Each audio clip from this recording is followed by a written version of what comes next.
and we're going to talk all about omegas. So the question specifically was, what are your thoughts on omega 7s specifically? When we talk about like the omega fatty acids, a lot of times we talk about omega 3 and 6. Omega 3 in general are going to be our anti inflammatory fatty acids.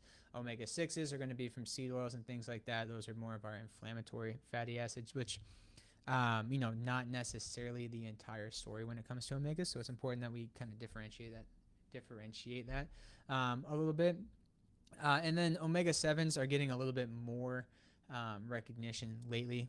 They're important for mucous membranes. They can improve insulin sensitivity, and they can really help to modulate that inflammatory response through CRP and then another substance called NF kappa beta. So really, when we're talking about omegas, if you get a high quality fish oil, you're going to look for that, and you're going to see omega 3s is kind of the main thing. The big thing is the ratio of omega 3s to omega 6s. And if that ratio gets too high, that it means we're leaning more towards an inflammatory diet. So high omega 6 to a high omega 3 ratio, we want to keep that around 5-1, which means about 5 times more omegas 6s than 3s. If we start getting up into the 10s, 20s, 40s, 100-1, that's going to be someone who's super predisposed to inflammatory events. You're going to have a much higher risk of cardiovascular disease. And so a lot of times we talk about, what type of steps can I do to fix that omega 3 or omega 6 omega 3 ratio. And a lot of times we talk about adding in fish oils and things like that are high in omega 3s. But for most people, especially if your omega 6 to omega 3 ratio is super, super high, you're really not going to get all the way there just by adding in omega 3s.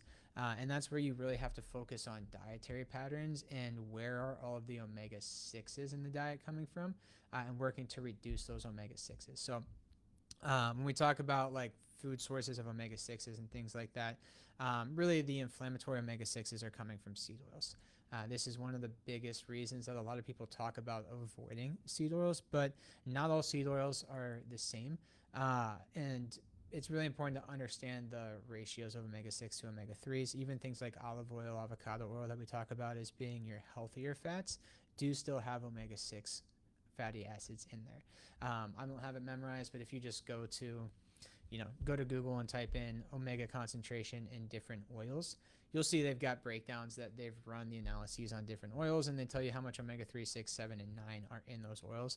And for the most part, we want to really make sure that we're choosing oils that are high in omega 3s and low in omega 6s. And just to kind of go on a tangent about omegas and seed oils, one of the biggest things is not necessarily the omega 6 to omega 3 ratio that's found within those oils, but a big problem also is that how refined they are, and the washing process of the oils. We end up with hexanes and things like that in the oil, just as a result of the processing stage. So it may have high levels of omega 3s, but it may also contain traces of other stuff that was used to clean and wash and process that oil. So there's a lot of different inflammatory processes that can be happening with some of those oils, so it's best to stick to whole food forms of fats. So the question was asked specifically about omega 7s. Again, those are going to be more specific for things like your eyes, your mouth, your mucosal lining, your skin, things like that, where we have those mucosal membranes. I think potentially the question may have been asked in relation to a connection with insulin sensitivity and improving insulin sensitivity. So it's good to get those high sources of omega 7s from things like that. Things like fish, macadamia nuts, going to be super high, specifically omega 7s. Fish, just in general, is going to be high in omega 3, so making sure we're incorporating plenty of those fattier fishes, as long as they are wild caught, not farm raised. Making sure we're getting low mercury types of fish, because we don't want to get a lot of other negative things in with the fish, right? And then the other thing with like animal products are super good and healthy fats if you're getting like proper raised and pastured meats.